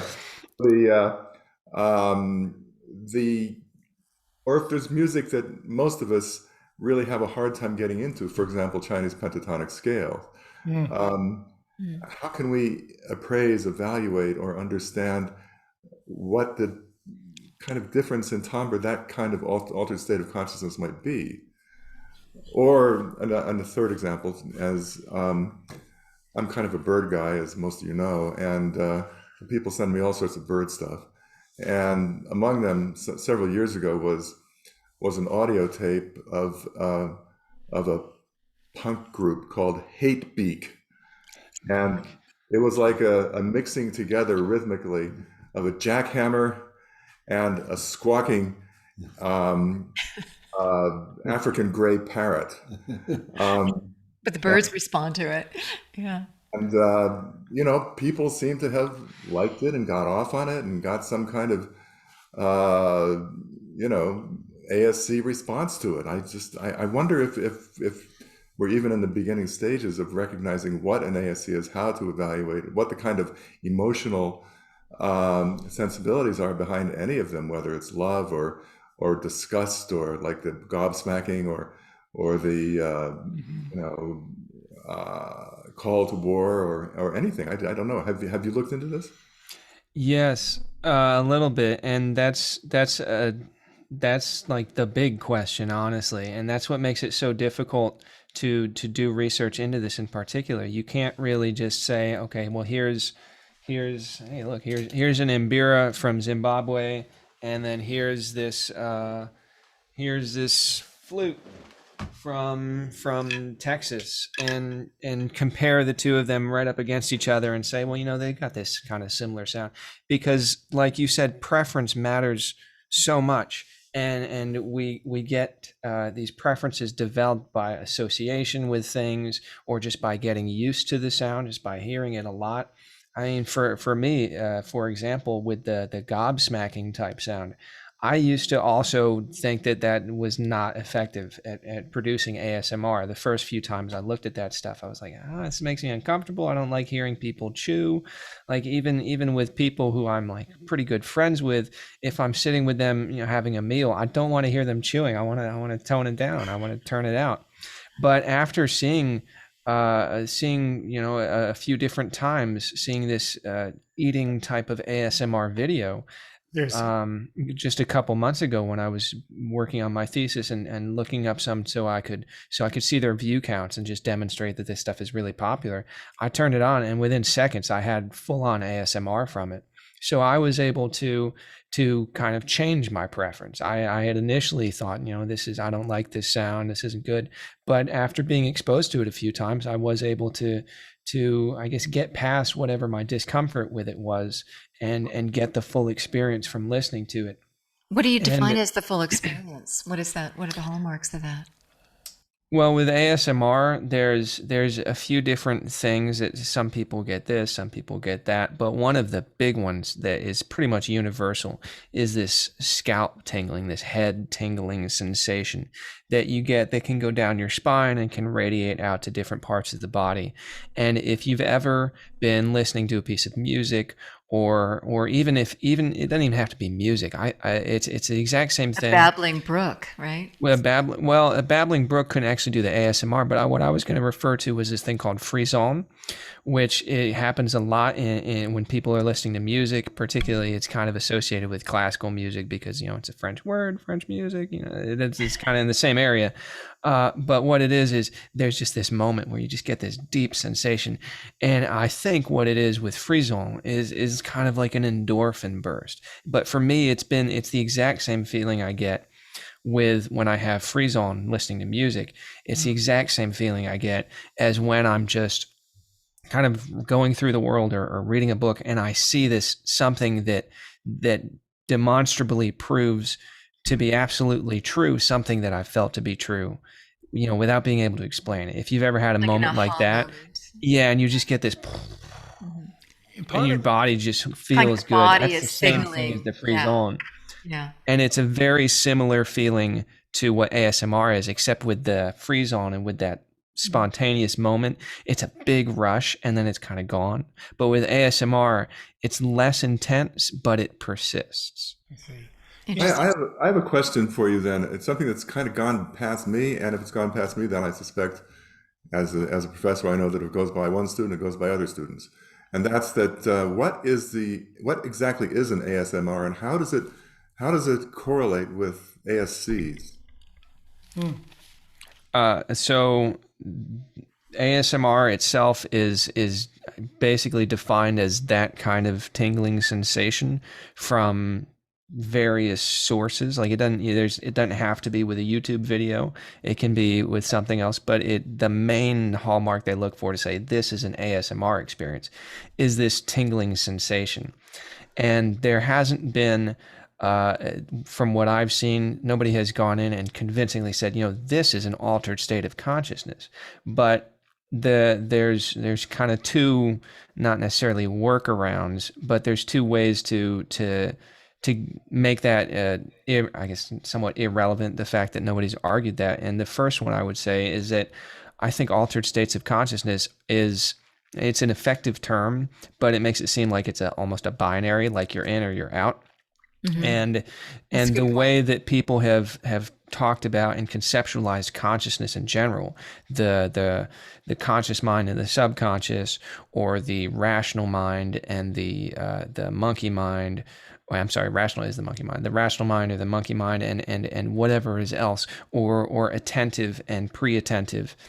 All those dualities, there's not a different physical location in the brain that's doing this processing. There's it's not a hard stop between them. Yeah, it's a different type of processing. And these different types of processing are running all at the same time. Like right now, I'm thinking about what words I need to say, but part of my brain is telling my lungs to keep breathing and my heart to keep pumping and my stomach to keep going. And that's a different type of processing than is required when I'm thinking about what words to say next. And there's another part of me that's maybe thinking, I'm feeling a little bit hungry, but I'm not sitting here saying, oh, look now I am. But before I started saying that, it was just kind of it was a subconscious process. So all of these different modes of thinking, of processing of the world around you, are all happening simultaneously. And I believe that what happens in an altered state of consciousness, such as ecstatic trance at the Queen Mingay Institute, is that one of those modes is privileged above the others, is like you put more of your brain power into that mode of existence. And the others don't go away entirely, but it's more of a subconscious experience, or of a non-monkey mind experience. And that seems to me very similar to what Laura and Paul say when it's, push the monkey mind to the side. It's not going to go away, but don't focus on it too much. Well, you have a foot in that world. Exactly. And so I think it's a spectrum of what altered states of consciousness and normal consciousness are. So when we ask, what's the correlation between ASMR and an altered state of consciousness? Well, let's throw out the altered state of consciousness idea and think of it more as a spectrum. And so I would say that ASMR is a situation where you're just privileging a little bit more of the subconscious, and you're kind of just chilling out the rational mind and the monkey mind and the filter and all that. That's a good definition. I also think, from the little I heard, is it kind of had this quality of the soothing baby talk that we communicate to babies or to our pets, kind of nonsensical language that's attention. I think there's a factor of the bid for attention. And so a lot of our communication is we just want to be acknowledged. We just want a flow of communication in just not really that meaningful talk. And I think there's a psychological bid for attention. And I would say that perhaps in our work, we're making a bid for attention to that larger sphere, that hymn of something larger than ourselves. We call it the spirits, however you want to define it. But I think that engagement is part of it, to just feel a flow between another being or field of intelligence. Yeah.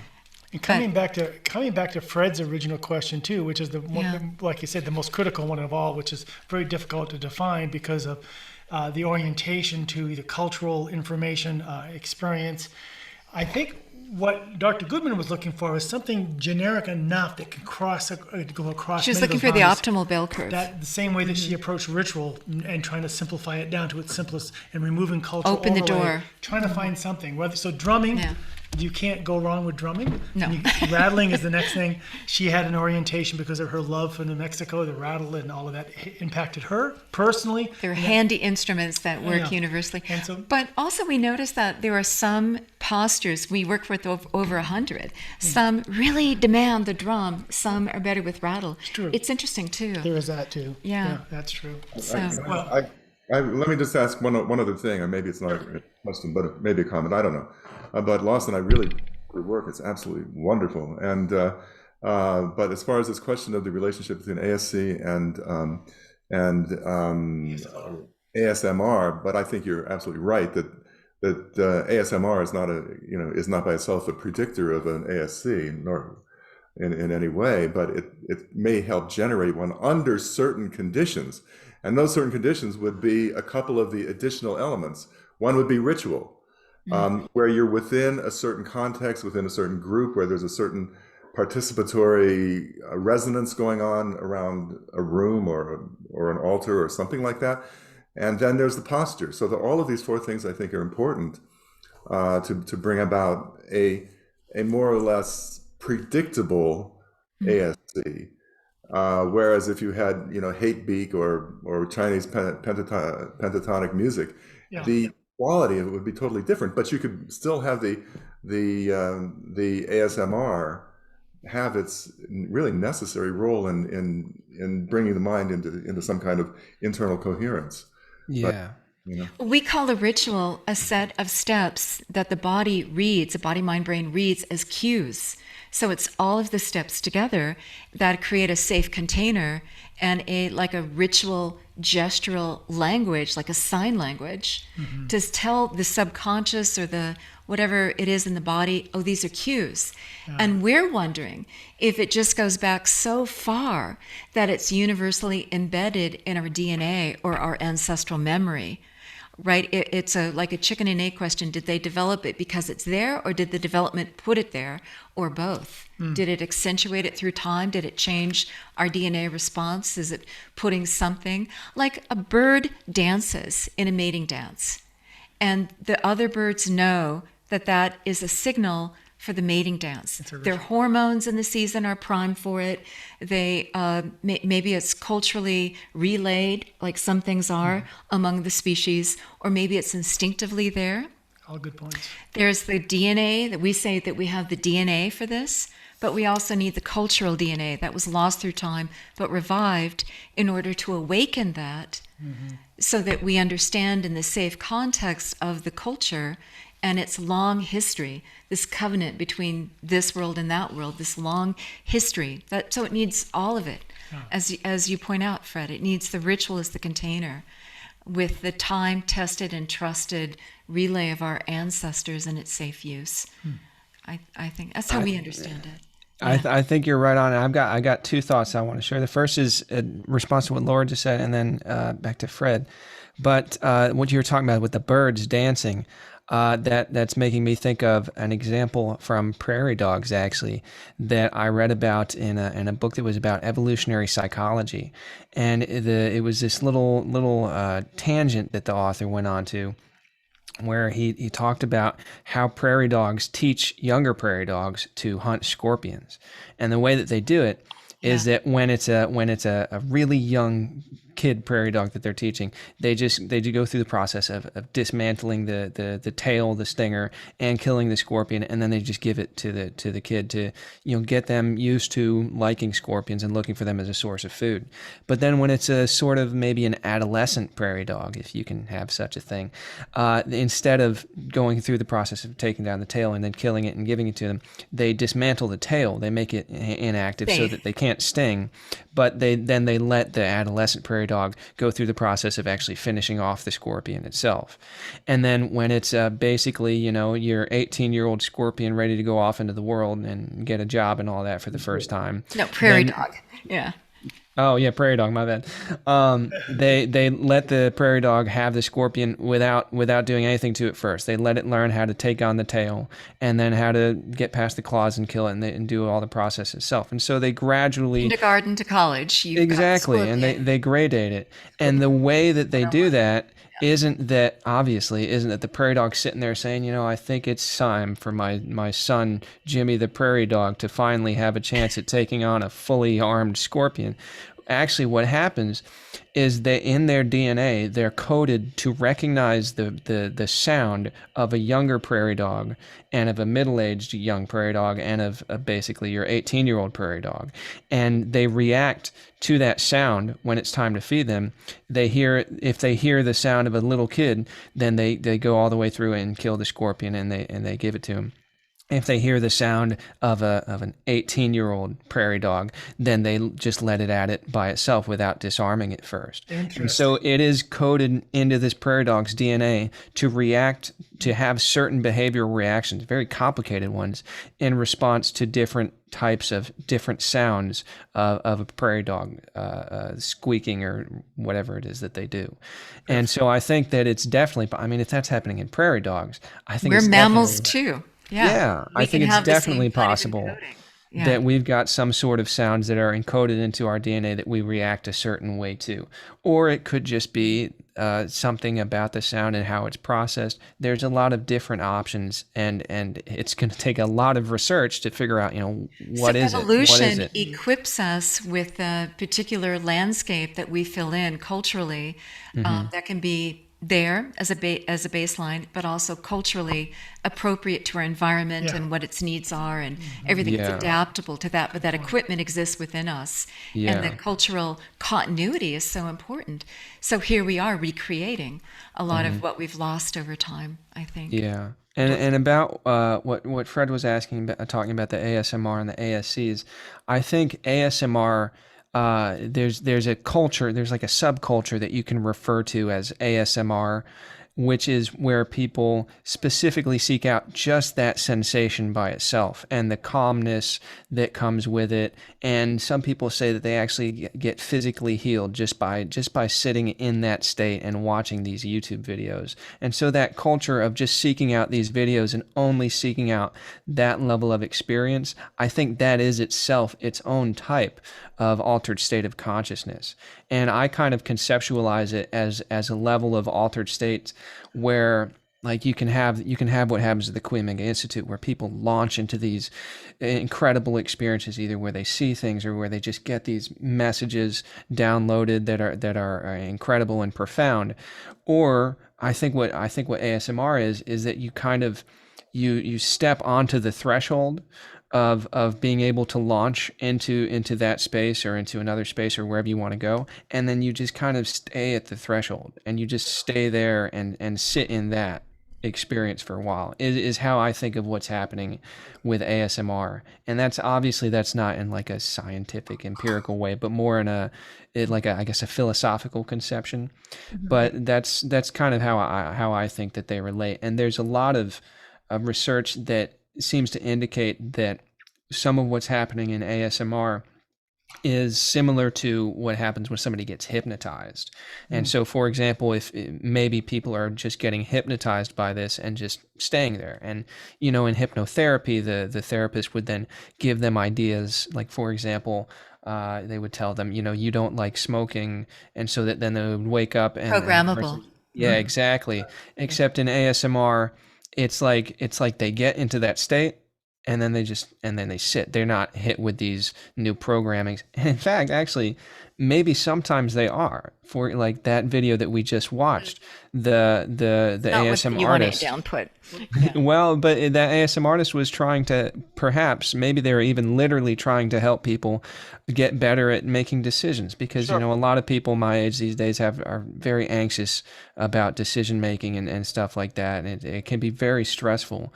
And so, and some people would perhaps go to that and they would get into this pseudo hypnotized, or maybe it's the exact same thing as what happens when somebody becomes hypnotized, and they get into that state and the person helps them practice making decisions, and it's in a fun way, and it makes it seem like it's not such a big deal. So maybe they are getting a little bit of actual hypnotherapy out of that experience. I thought her therapeutic advice was really useful and interesting. Yeah. Exactly. Yeah. But I want to thank you, Fred and Tony, for joining in. And I'm going to I'd like to ask for Thomas Riccio to join us for a moment. Thomas is coming on next week as our guest. He is, yeah. So it'll be a wonderful way to kind Get of a preview. Yeah. Thank you, Fred and Tony. Those are good questions, comments, and for insights. Thomas is at his, Thomas, I didn't ask him for permission ahead of time. I just see his name on the list. But we'll see what happens. yeah. There you are. Hello. Hi, Thomas. Hi. Yeah. So what do you think? I thought this would be a great way for with all your research to connect to this. I have two thoughts. I was thinking with the discussion, which I enjoyed a great deal. Lawson, I really appreciated all your research. In China, the Beijing opera, the Peking opera, the word they use is not "I go to see theater," but "I go to hear it." And if you look at and if you know anything about that tradition, it's very much shamanic based, and it's been aestheticized, it was brought forward in time and space, but it goes back several thousand years. And the sounds that they use, instrumental as well as vocal sounds, basically they're playing the body, the meridians.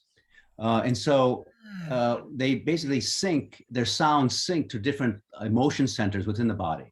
And so some of the maybe the trance sounds, like the rattle, the drums, different instrumentations used and vocalizations, are basically playing the body, which holds all this emotion and information, and kind of connecting and communicating with it directly. It's like body to body, and that's kind of how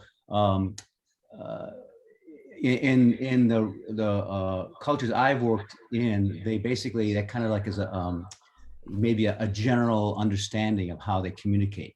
And since we're in the Western tradition and we really don't have the same kind of basic, as Laura mentioned, habitualized understanding of a link to a rhythm, we don't kind of psychologically make the connection or have a unifying, like a ritual cosmological worldview that we inhabit when the trance states take us there.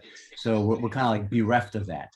Whereas in a traditions of indigenous people, another thought that occurred to me is that years ago, when I was working at the University of Alaska, I met this guy at a dinner party, and he I said, "What do you do?" And he says, "I do electromagnetic wave readings of the Earth's surface." And I go, "Okay." And wow. It's kind of DARPA related, right? And so can I see what you do? And so I went to his lab, the Geophysical Institute, because it's a big institute there in Fairbanks. And he basically, the Earth has, this lava moving around, which is gravity, which keeps us, grounded at the Earth's core. And it basically takes up a resonance, the Schumann resonance, and it's a resonance that, that kind of like is worldwide. We're all kind of sharing the same resonance right now, or similar resonance. But within that, there are variations according to density of rock, density of elevation, latitude, and soil, etc. And there's a variation. And so I said, can you show me what what the rhythm is of this part of the earth? And that was like Yupik Eskimo. And remarkably, it was the same as their drum beat. And then to the lone Bushman that I worked with in the Kalahari, and remarkably, it was more complex, but it was very similar to their trance beat. And so it made me think that when they're going into trance in a ritual, what they're doing is basically tuning to that part of the earth. And so the idea of repetition with the beating is, as well as repetition of the movement, there's no exposition needed. They basically, since they've been on that land for several thousand years, they kind of like hear it and they inhabit it in a different way that we can't understand because we're migratory people. And we have a lot of, like, let's say, surface noise that disenable us to hear these like deeper beats. But if you're a Yupik Eskimo, you've been there probably 5,000 years on that same land. It's a hereditary land. And so it's maybe genetically encoded and it's part of it. And their rituals essentially are evolved from maybe shamanic trance, which is then articulated into a narrative, which becomes a structure which they inhabit once they go into trance. And you're right, Laura, that it kind of like structures it and holds it, but also is a reiteration of their value system and their worldview and their cosmology, which is really site specific. So basically, they're going into trance to tune to that part of the earth. And the ceremony awakens it and strengthens it and creates the flow state, right? It ups the flow. Yeah. Which we, as non-Indigenous people, it's hard for us to kind of even comprehend that because it's a lived, not verbalized, not intellectualized. Embodied spirituality. Yeah. So it's very, so it maybe we're working towards that, some sort of global indigeneity. And maybe this discussion is a part of that process. But that's kind of maybe what I have to offer to the discussion is that these maybe two rhythmic insights, this rhythm reality that they live within. So they're basically, and then also you mentioned earlier about the spinal fluids, and almost all of them bounce. They're either hitting the, actually bouncing up and down, or like with their dance steps, they're pounding the earth. And the idea is to kind of awaken in their body and to get the beat of the earth, and also maybe a connectivity with the earth is also happening. So there are things bodily, there's things auditorily, and also things like meridian-wise that maybe need to be encountered in a larger discussion. Like putting a recipe together. There's all these elements, and they can be mixed and matched in various ways. And we call those traditions. It's beautiful. Do you want to give us a highlight of what you're going to talk about next Sunday? Since not everybody may know, Thomas is the director of the theater program at the University of Texas. He's a professor of theater, and he's traveled. He's our guest next Sunday. Okay, I thought we'd introduce that. Go ahead. Yeah, Thomas. How about next week? Yeah, next week I'll talk primarily about the Meow people, who I've worked with on and off probably since 2001, and more recently for the last 6 years intensely, documenting their rituals, which a lot of them are evaporating very quickly. So I'll look at the Bade tradition, which is primarily male, which is a ritual tradition, and then how it interfaces with the Shenya tradition, which is primarily female, and how they go into trance and how the yin yang basically come together in their sacred performances, and then how they use rhythm, and how a lot of the meridian playing that I'm talking about also comes into play, and then how the structures of objects and how they awaken objects and artifacts to basically communicate with them. So all these things I'll kind of encounter with that. And then how their special way of trancing and how they use the trance to kind of supplement and also to inform how the ritual, the narrative is set. There's a structure, but then how it's played and how it's interpreted depends on the Shenya or the trance information that's brought to the discussion. And so that's I'll focus on that. It's an interesting relationship. And how you use Goodman's work in some of your theater productions as well. That's going to be another interesting story. How you use that as a tool. Sure, we have to ask about that. So we look forward to that. Thank you, Thomas. Thank you, Thomas. Wonderful insights. And thank you, Fred, as well for those. Wow. So it just opens up such interesting research that is still ongoing. We are pushing some bounds here with some interesting insights. Anybody else that wants to weigh in. There's no other questions, hands raised, but I will say Yeah, that I want to hear Lawson's good. comments on that. Sure. And I also want to mention quickly that Lawson, you had recommended Amanda Villepastor for Yoruba drumming, which linguistically is so interesting that you want to tell us a little bit about that? And she can join us at a later date. She had to call in sick for this segment, but we filled in so nicely. Oh, Lawson, you needed a full time. Yeah, and Lawson's going to join us in January to talk more about his research on timbre, and to continue this as well. Yeah. So the presentation in January, I'll go really in depth on my hypothesis in particular and the evidence that I think backs that up, and a little bit more. I'm sorry, a little bit more detail about that, as opposed to focusing on the survey so much. But what Dr. Villepastor was going to speak on, the Yoruba drumming, is this really, really fascinating tradition that, similar to the Congolese traditions I mentioned, that were reappeared in Cuba because of the slave trade. The Yoruba traditions were carried over to Cuba and were syncretized with Catholicism there to create this new thing called Santeria. And similar traditions started developing in a lot based directly on the Santeria in New York City and in Venezuela and in Brazil.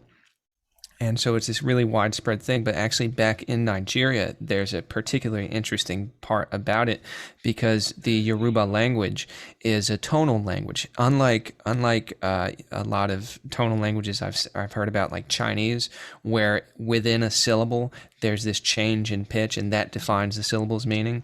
In Yoruba, it's just the actual pitch of the syllable itself. It doesn't change within the syllable. It's high, medium, or low. And if it's a medium syllable, it means this. The same consonant or the same sound on a different syllable means something completely different a lot of the times.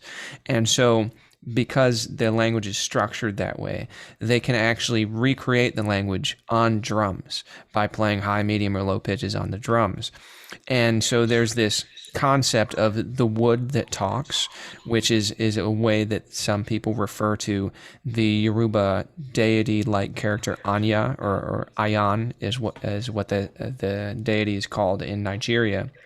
Anya is the name of it in Cuba, but it's the same idea, the same deity, generally speaking. And so with the bata drums and with the dundun talking drums in Nigeria, they're able to have these drums talk. They're able to make the wood talk, both in the sense that they're able to communicate with the spirits by possession rituals using these drums, and in the sense that they can literally speak to each other with the drums using the tonal syllables. Yes. The sacred liturgies, the poems, the myths. And jokes. They can tell jokes with the drums. So, well, I've heard really in Italy that in some of the hill villages in Italy, there are whistles that people know. So they whistle phrases, and you can hear it echoing across the corridors of the valleys. Mm-hmm. And so people use that as a language. And also our friend who's a ranger at Mesa Verde Park talks about the echo and the carry of sound, especially with flute. He's a flute player, David Night Eagle. And so we're surmising that perhaps a flute language existed to communicate to the great houses along a resonant canyon as well. Oh, wow. So, yeah. And so, of course, the tom-tom drums or the smoke signals, how people would communicate across distances. Yeah. So all of these wonderful languages, really, this is about, I'm an English lit major, right? So my little MA's in English literature with a lot of history, but I'm so fascinated by the different languages that we speak and the different ways we speak them. And even how ritual is a language to communicate with the spirits, how trance is a forum to communicate with something beyond us. Right. So it's really what, for me, is at the heart of this work. And this has just been this various languages and dialects that we have gone in today. Yeah. Because you could say that all of this sound is another carrier, just as the art is for communication on this wider scale. And to understand those languages, as many languages that we speak, and this flow state that we have going on with all of our senses is really such a rich and fascinating stream. And speaking flow. of, wow. And speaking of the flow of language, these conversations will continue. We're going to continue having this. Yeah, conversation for exploration. That's correct. As we That's what we're explore, gonna be doing. it's a big So- universe out there. We've got lots to explore. Thank you, Thomas. Lawson. We look forward to next Sunday. Thank you, Fred. You have got to schedule with us so we hear in full what you have to share now that you're back from your travels. Yeah. And then, of course, so much more ahead of us. Amanda, we will get her back when she's Right. well. So, Lawson, brilliant. Thank you. Fantastic. Really wonderful work Fabulous, that you're wonderful. doing. Thank you. Thank you. Yeah. I had one more idea. As everyone's, it's not too critical, but as some folks are leaving, I understand. But what you were saying about all the different ways that we communicate with each other, and the ways that music can be involved in that. There was one time, I told you guys this story, but I wanted to share it for everybody else. Anyone who can stay around for a little bit. I was playing a little performance at a local train station back in Dallas when I was in college, and I had this xylophone from Ghana that I was performing on, and at one point this random guy came up to me, kind of out of nowhere, and he asked if he can start playing, and I give him the sticks. I'm like, yeah, of course, and he starts playing a little bit, and he just starts singing, and it's just this beautiful. I didn't know what it was. I didn't know if it was from some tradition or if he was just making it up, but it was beautiful. It really was. And then he gives me the sticks back, and he just says to me, I believe that music is God here on earth. And he just walks away. And I think he meant that in the very universalist sense of God. That's just a term that you use to refer to this greater thing that we can't understand and put into words, and that connects everyone, and that is all around us and within us.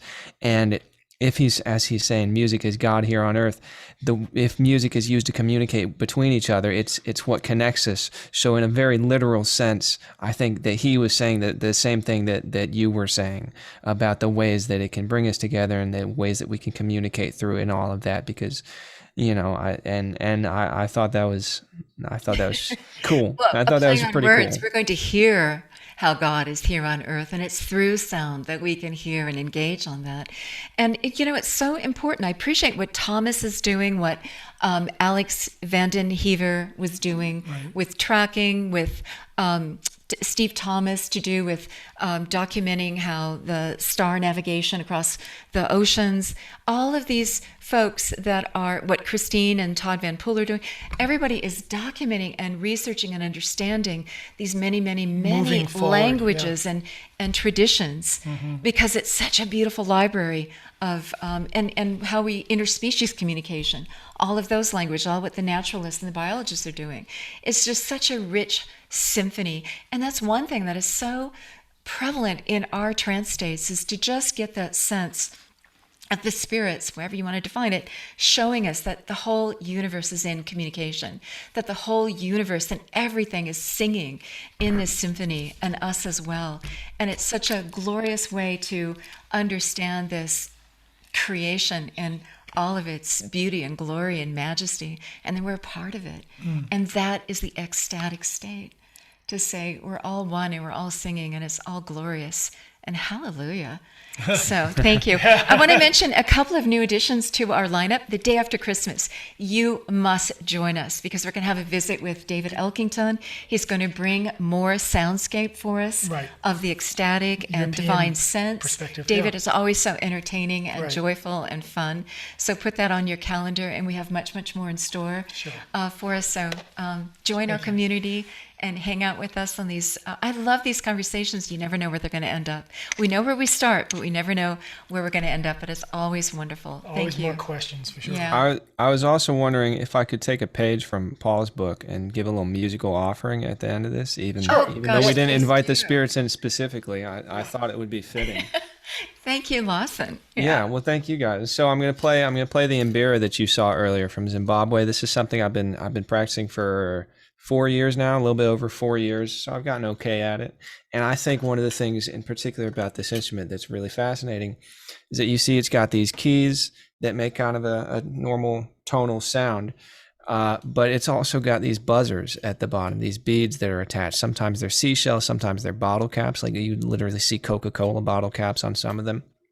and they add to the sound, I think, in a similar way that the resonance of the kiva would, or that the crunch that you put on an electric guitar would.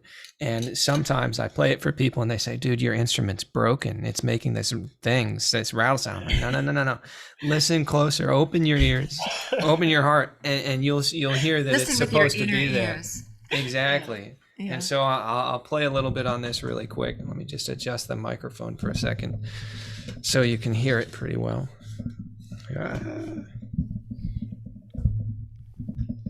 Okay, I think that should do it.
Oh, that was beautiful. Musician and musicologist.